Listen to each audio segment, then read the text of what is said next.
Good morning students. आजच्या व्हिडिओमध्ये आपल्याला बघायचं आहे फायलम स्टेनोफोरा.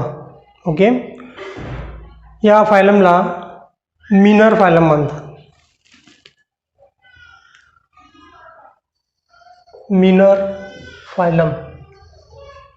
फायलम म्हणायचे मागे रिझन्स आहे की या फायलममध्ये जे मेंबर्स आहेत ते 100पेक्षा सुद्धा कमी आहेत. जे स्पेसिस आहेत ते 100पेक्षा सुद्धा कमी असल्यामुळे याला मिनर फायलम म्हणून इन्क्लूड केलेलं आहे. ठीक आहे. या फायलममध्ये येणारे जे काही मेंबर्स आहेत यांना commonly called as a comb jelly किंवा sea gooseberries. Okay, another name is sea walnuts. Okay, या ॲनिमलमध्ये कोम प्लेट्स प्रेझेंट असल्यामुळे या ॲनिमलला जनरल नेम जे आहे ते कोम जेली दिलेला आहे. ठीक आहे. त्याच्यानंतर याचा जो शेप आहे तो वॉलनटसारखा असल्यामुळे याला सी वॉलनट किंवा बेरीजसारखा असल्यामुळे याला बेरीज नाव दिलेलं आहे. ठीक आहे. मेन पर्टिक्युलर जे कॅरेक्टरिस्टिक्स आहे जे आपल्याला आयडेंटिफाय केले जाते ते म्हणजे इट इज अ बायल्युमिनन्स. ओके, बायल्युमिनन्स म्हणजे हा जो ॲनिमल्स आहे हा लाईट इमिट करतो आहे, याच्यातून लाईट बाहेर पडतो आहे, म्हणजे हा अंधारामध्ये चमकतो. ठीक आहे. So it is a show the bioluminescence, light emit करतो आहे. ठीक आहे. बाकीचे जे काय फंडामेंटल फीचर्स आहेत, सिमेट्री आहे तर रॅडियल सिमेट्रिकल आहे. ठीक आहे. सिल्युमेट आहे, बॉडी कॅव्हिटी ॲब्सेंट आहे, टिश्यू ग्रेड ऑफ ऑर्गनायझेशन्स आहे, सेल्सपासून टिश्यू बनलेला आहे पण ऑर्गन मात्र नाही आहे. ठीक आहे. टिश्यू लेवलवरती बॉडी ऑर्गनाइज झालेली आहे. Is a fundamental feature. Common feature सांगितलं झाले तर it is a free swimming, वॉटरमध्ये स्विम करतात फ्रीली आणि सॉलिटरी फॉर्ममध्ये आहे, म्हणजे कॉलनी करून ते राहत नाही, इंडिव्हिज्युअली ते राहतात. ठीक आहे. That is called as a solitary forms. Okay. डायजेशनमधलं सांगायचं झालं तर it is a extracellular digestion, always the intracellular digestion. Okay, सेलमध्ये सुद्धा होते आणि सेलच्या बाहेर सुद्धा त्याचं फूड डायजेस्ट केलं जाते. सेक्सेस सेपरेट नाही आहे, म्हणजे इट इज अ बायसेक्सुअल. एकाच इंडिव्हिज्युअलमध्ये दोन्ही सेक्स पाहायला मिळतात, male and female. So sexes are not separated. याला आपण टर्म दिली होती हर्मॅफ्रॉइड्स. ओके, असं जर असेल तर that is called as a hermaphrodite. Okay, hermaphrodite म्हणजे बायसेक्सुअल्स. सेकंड कॅरेक्टरिस्टिक्स आहे की रिप्रोडक्शन जे आहे ते सेक्स्युअली केलं जाते. In this animal reproduction is done by the sexually. Okay, fertilisation external आहे. आफ्टर फर्टिलायझेशन जे काय झायगोट डेव्हलपमेंट असेल किंवा इंडिव्हिज्युअल डेव्हलपमेंट आहे ते इनडायरेक्ट आहे, इनडायरेक्ट डेव्हलपमेंट. इनडायरेक्ट डेव्हलपमेंट म्हणजे या ॲनिमल्समध्ये आपल्याला लार्वल स्टेज पाहायला मिळणार आहे. ठीक आहे. तर एक लार्वल नेम आपल्याला माहीत असणं गरजेचं आहे, दॅट इज ॲडिपीड. Okay, and example is the Pleurobrancia and Stonoplana. Pleurobrancia and Stonoplana याच्यातलं Pleurobranciaची डायग्राम आपण इथे काढलेली आहे. ठीक आहे. तर हे लोकोमेंटरी ऑर्गन्स आहेत, फ्लॅजेला आहे, ज्याच्यामध्ये तिने तो फ्री स्विमिंग करत असतो. ठीक आहे. तर हा होता फायलम स्टेनोफोरा. त्याचं नाव आहे फायलम प्लॅटीहेल्मिंथेस. ओके, प्लॅटीहेल्मिंथेस या फायलमध्ये जे ॲनिमल्स इन्क्लूड केलेले आहेत ते सर्व वर्म्स आहेत. Okay, they include all worms in phylum platyhelminthes. Okay, not all the worms but a particular that worms जे वर्म्स फ्लॅट्स आहेत. ओके, ज्यांचा शेप फ्लॅट आहे असे सर्व फ्लॅट वर्म्स हे इन्क्लूड केलेले आहे फायलम प्लॅटीहेल्मिंथेसमध्ये. ठीक आहे. कारण की फ्लॅटीचा अर्थ होते फ्लॅट आणि हेल्मिंथेसचा अर्थ होत आहे worms. Okay, so it's commonly called as the flat worms. Okay, जेवढे काही फ्लॅट वर्म्स आहेत ते सर्व याच्यामध्ये इन्क्लूड केलेले आहेत. ठीक आहे. तर it is a dorsoventrally flatted animals. Okay, platyhelminthes animals means it is a dorsally ventrally flatted animals. Okay, म्हणजे हे ॲनिमल जे आहेत ते डॉर्सलला, वेंट्रल साईडला म्हणजे दोन्ही साईडला फ्लॅट असतात. ओके, डॉर्सल आणि वेंट्रल साईडला फ्लॅट असलेले जे वर्म्स आहेत ते म्हणजे प्लॅटीहेल्मिंथेस. ओके, आणि फंडामेंटल फीचर्स जर सांगायचं झाले तर it is a organ level of body organisations. Okay, last जो फायलम बघितला होता आपण सिलेंड्रेटा, याच्यामध्ये फक्त टिश्यू लेवलवरती बॉडी ऑर्गनायझेशन झाली होती, पण आता मात्र या फायलमध्ये इव्होल्युशन होता ॲनिमल्स ऑर्गन लेवलपर्यंत पोहोचलेले आहेत. म्हणजे या ॲनिमलमध्ये आता बॉडीमध्ये ऑर्गन्स डेव्हलप झालेले आहेत. ओके, पण याच्यामध्ये आता ऑर्गन सिस्टीम मात्र नाही आहे, फक्त ऑर्गन लेवलपर्यंतच बॉडी ऑर्गनायझेशन्स झालेली आहे. ठीक आहे. सेकंड म्हणजे बायोलॅट्रियल सिमेट्रिकल. ओके, या ॲनिमलला आपण बायोलॅट्रिकल सिमेट्री दाखवू शकतो किंवा दोन सारख्या भागामध्ये ते डिवायडेड होऊ शकतात. या डायग्राममध्ये जर आपण एक सेंट्रल ॲक्सिस ओढला असेल तर त्याच्यामुळे ही जी बॉडी आहे ती दोन सारख्या भागामध्ये डिवायडेड होऊ शकते. ठीक आहे. बायोलॅट्रियल सिमेट्रिकल. नंतर आहे असिलोमेट. इथे सुद्धा अजून बॉडी कॅव्हिटी डेव्हलप झालेली नाही आहे ड्युरिंग द इव्होल्युशन्स. ओके, म्हणजे coelom is option is here. This animal is acoelomated. Okay, then triploblastics. Okay, last जो होता तो ट्रायपोब्लास्टिक होता फायलम, आता मात्र हा काय आहे ट्रायपोब्लास्टिक्स ॲनिमल्स आहे. म्हणजे याच्यामध्ये आपल्याला 3 लेयर्स पाहायला मिळणार आहे. आउटर मोस्ट लेअर असणार आहे एक्टोडम, देन मिडल असणार आहे मेझोडम आणि इनर मोस्ट असणार आहे एंडोडम्स. ओके, या तिन्ही एम्ब्रॉनिक लेयर्स आहेत. ड्युरिंग एम्ब्रॉनिक डेव्हलपमेंट ह्या 3 लेयर्स तयार होत असतात. तर या फायलमपासून जे ॲनिमल्स आहेत ते सर्व ट्रायपोब्लास्टिक्स आहेत. ठीक आहे. जनरल फीचर्स सांगायचं झालं तर ॲक्वॅटिक ॲनिमल्स आहे, टेरेस्ट्रियलसुद्धा आहे. काही स्पेसिस ज्या आहेत त्याच्यात त्या टेरेस्ट्रियलसुद्धा आहेत आणि काही ज्या आहेत त्या ॲक्वॅटिकसुद्धा आहेत. ठीक आहे. They live in the water or can be survive on the earth surface. Okay, free livings आहेत, स्वतंत्र राहू शकतात, कॉलनी करून किंवा ग्रुप करून राहत नाही आहे. आणि काही जे आहेत त्या पॅरासिटिक्स आहेत, म्हणजे त्या दुसऱ्या ॲनिमल्सवरती डिपेंड असतात. ठीक आहे, म्हणजे ते होस्टवरती डिपेंड असतात, म्हणजे पॅरासिटिक आहेत त्या. ठीक आहे. काही फ्री लिव्हिंग्स आहेत, काही पॅरासिटिक आहेत. ते झाले याचे काही जनरल फीचर्स. ओके, डायजेशनबद्दल सांगायचं झालं तर आता मात्र इथून पुढे जे ॲनिमल्स आहेत त्यांच्यामध्ये डायजेशन जे आहे ते एक्स्ट्रा सेल्युलर्स आहेत. ओके, डायजेस्टिव्ह सिस्टीम याच्यामध्ये प्रेझेंट नाही आहे किंवा डायजेस्टिव्ह ऑर्गनसुद्धा याच्यामध्ये प्रेझेंट नाही आहे. तर याच्या आधी जे फायलम जे होते त्याच्यामध्ये सेलमध्ये जाऊन फूड डायजेस्ट व्हायचं, पण इथून मात्र आता या ॲनिमलच्या बॉडीमध्ये सेलच्या बाहेरच फूड डायजेस्ट केलं जाते, म्हणजे गॅस्ट्रोव्हास्क्युलर सिस्टीम प्रेझेन्स आहे. डायजेस्ट झालेलं फूड नंतर सेल्स इथे ॲब्झॉर्ब करणार आहेत. ओके, म्हणजे डायजेशन प्रोसेस ज्या ती सेलच्या बाहेर होणार आहे. So it is digestion is a extra cellular. Okay, आता डायजेशन होत असेल म्हणजे याच्यामध्ये काहीतरी एक्सक्रेटरी प्रोडक्टसुद्धा तयार होणार आहे. ठीक आहे.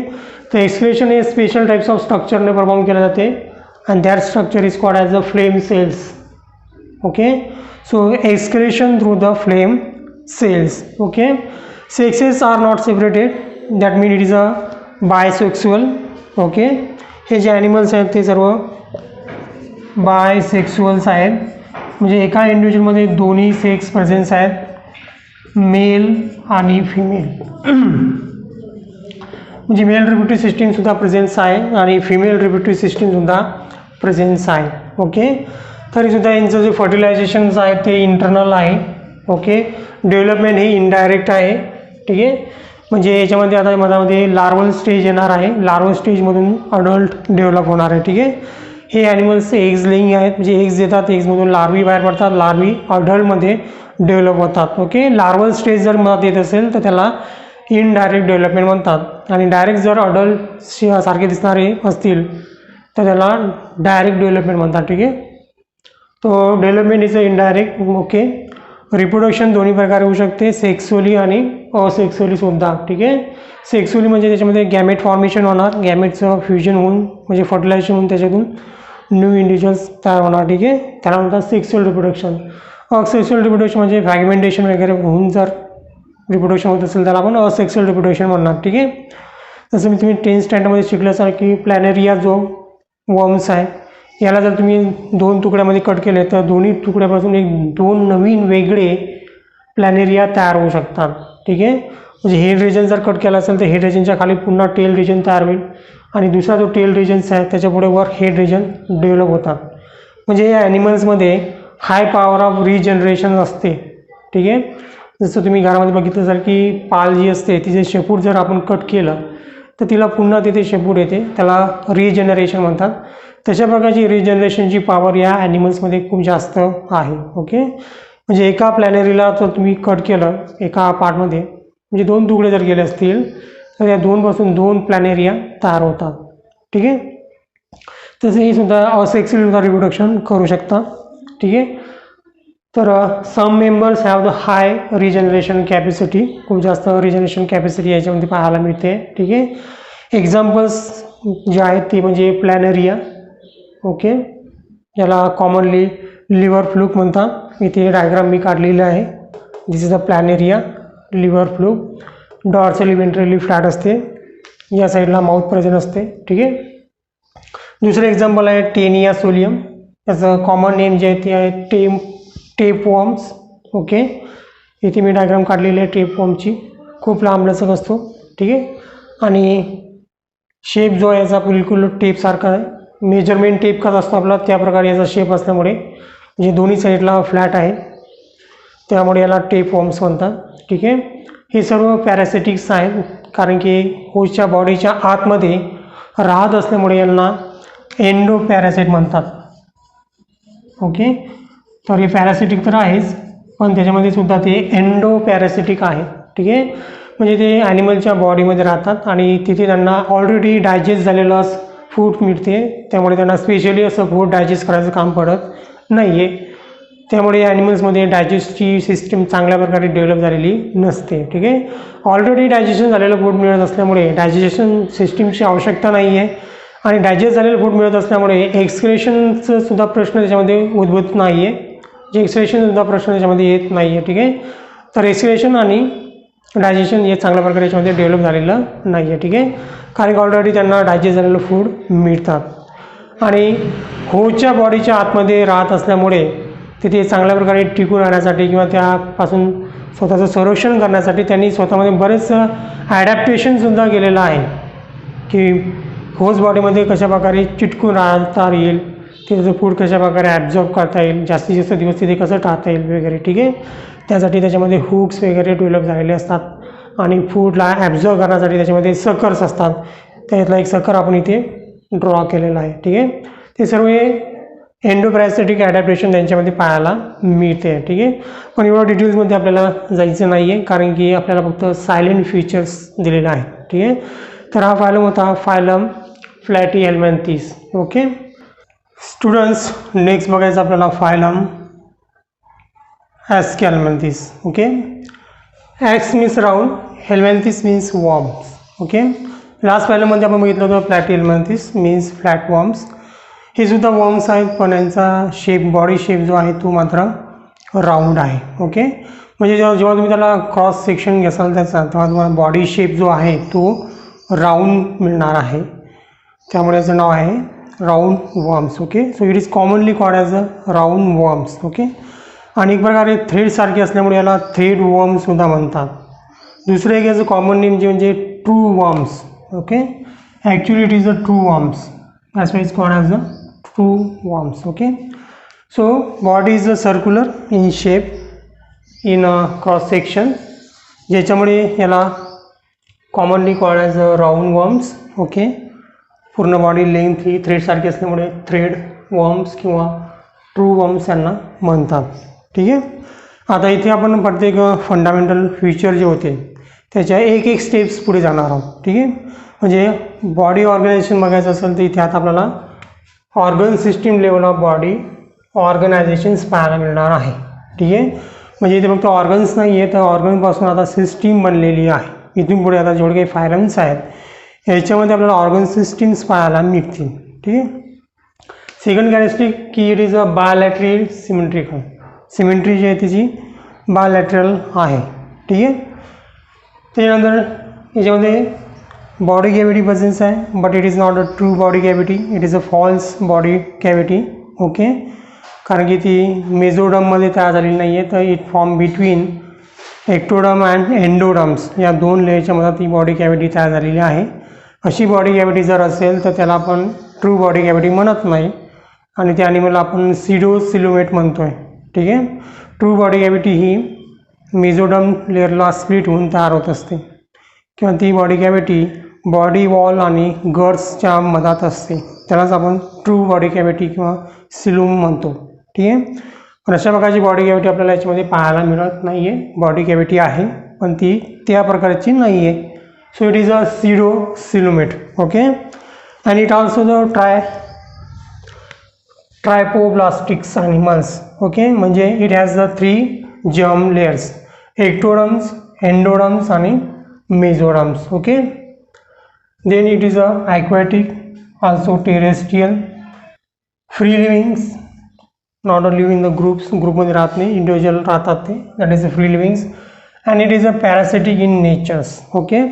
जेवढे जे वर्म्स आहेत ते बऱ्याचशा स्पेसिफिक वर्मच्या ज्या आहेत ते पॅरासिटिक्स आहेत आणि पर्टिक्युलर त्या एंडो पॅरासिटिक्स आहेत. ठीक आहे. पॅरासिटला आपण 2 कॅटेगरीमध्ये डिस्टिंग्विश करू शकतो, एक्टो पॅरासाइट आणि एंडो पॅरासिट्स. जर वर्म्स किंवा पॅरासाइट हा बॉडीच्या वरती, होस्ट बॉडीच्या वरती जर असेल तर त्याला आपण एक्टो पॅरासाइट म्हणतो. तो जर बॉडीच्या आतमध्ये असेल तर त्याला आपण एंडो पॅरासाइट म्हणत असतो. ठीक आहे. तर पर्टिक्युलर ॲस्कॅरिस जर बघितला असेल तर तो बॉडीच्या आतमध्ये ॲलिमेंटरी कॅनलमध्ये असतो, त्यामुळे त्याला एंडो पॅरासाइट म्हणणार आहोत. आणि एंडो पॅरासाइटसाठी जे आवश्यक लागणारे ॲडॅप्टेशन्स आहेत ते सर्व ॲडॅप्टेशन आपल्याला या ॲनिमल्समध्ये पाहायला मिळणार आहेत. ठीक आहे. So it is a aquatic or terrestrial free living parasitic animals. Okay. इथून आपण आता त्याचे सेगमेंटेशन सुद्धा बघणार आहोत. ठीक आहे. तो it is a unsegmented. Okay. So याची जी बॉडी आहे ती सेगमेंटमध्ये डिवायडेड झालेली नाही आहे. राऊंड वर्म्स आहे पण त्याची बॉडी सेगमेंटमध्ये डिवायडेड झालेली नाही आहे. It is a unsegmented body. Okay.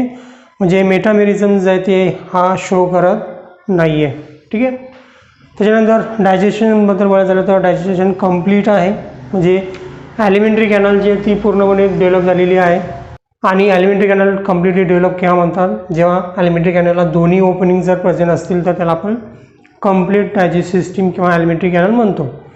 2 opening म्हणजे एक असेल माउथ आणि दुसरी असेल ॲनस. ओके. तर या ॲनिमलमध्ये आपल्याला दोन्ही प्रकारच्या ओपनिंग्स पाहायला मिळतात, ॲनस आणि माउथ. ज्या एंडला ॲनस प्रेझेंट असेल त्या एंडला आपण पोस्टिरियर एंड म्हणतो. ठीक आहे. आणि ज्या एंडला माउथ प्रेझेंट आहे त्या एंडला आपण अँटिरियर एंड्स असं म्हणत असतो. ठीक आहे. तर ॲलिमेंटरी कॅनल ही कम्प्लीट आहे. त्याचबरोबर याच्यामध्ये फायनिक्ससुद्धा डेव्हलप झालेला आहे जो की मस्क्युलर आहे.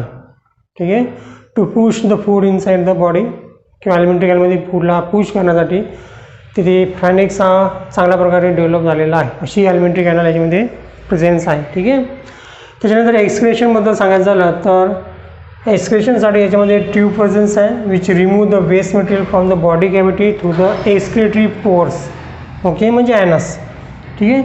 बॉडीमध्ये तयार झालेले जे काही एक्सक्रेटरी प्रोडक्ट्स आहेत ते तो बॉडीच्या बाहेर एक्सक्रेटरी पोर्सच्या थ्रू बाहेर टाकत राहतो. ठीक आहे.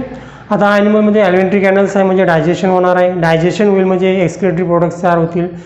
तर एक्सक्रेशन करण्यासाठी सुद्धा याच्यामध्ये एक्सक्रेटरी सिस्टीम प्रेझेन्स आहे, but it present in the form of tube. Okay. Other feature सांगायचं झाले तर सेक्सेस आर सेपरेटेड, म्हणजे हा युनिसेक्स्युअल आणि ऑर्गॅनिझम आहे. ठीक आहे. म्हणजे एका इंडिव्हिज्युअलमध्ये तुम्हाला एकच सेक्स पाहायला मिळणार आहे, otherwise it is a male or female. Okay. It is a unisexual म्हणजे एक इंडिव्हिज्युअल मेल असेल किंवा तो फिमेल असू शकतो. ठीक आहे. त्याला म्हणतात sexes are the separated. Okay. त्याच्यानंतर फर्टिलायझेशन हे इंटरनल आहे म्हणजे इनसाइड द बॉडी. डेव्हलपमेंट हे इनडायरेक्ट आहे. ओके. डेव्हलपमेंटला आपण इनडायरेक्ट केव्हा म्हणतो आहे, जेव्हा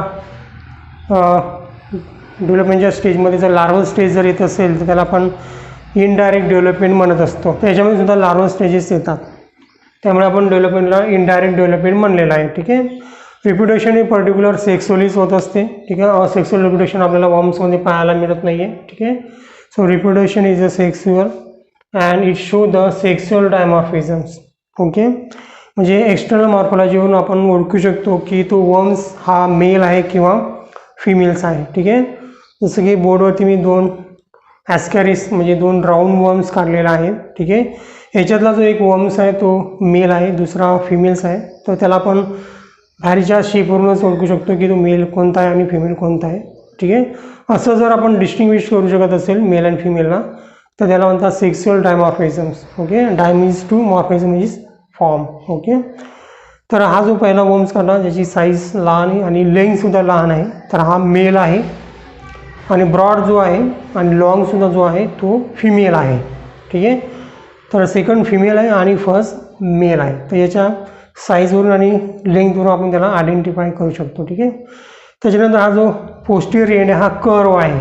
ठीक आहे, असा कर्व एंड तुम्हाला फक्त मेलमध्येच पाहायला मिळतो, फिमेलमध्ये असा कर्व ॲब्सेंट असतो. ठीक आहे, तर अशा एक्सटर्नल अपीअरन्सवरून सुद्धा आपण त्याला डिस्टिंग्विश करू शकतो की तो मेल आहे किंवा फिमेल आहे. That is called as sexual dimorphisms. Okay, examples बघूया आपण याचे. तर सर्वात पहिलं एक्झाम्पल्स आहे ॲस्कॅरिसिस, ज्याला आपण राऊंड वॉर्म्स म्हणतोय, त्याची डायग्राम आपण काढलेली आहे. ठीक आहे, विचरशिया ज्याला फ्लेरियल वॉर्म्स म्हणतात. ठीक आहे, नावासोबत त्यांचं कॉमन नेमसुद्धा माहीत असणं गरजेचं आहे. ठीक आहे, आणि लास्ट म्हणजे अनसायक्लोस्टोमा ज्याला हुक वॉर्म्ससुद्धा म्हणतात. ठीक आहे, तर हा होता फायलम ॲस्कॅलमॅन्थिस. ओके, नेक्स्ट बघूया फायलम ॲनिलिडा.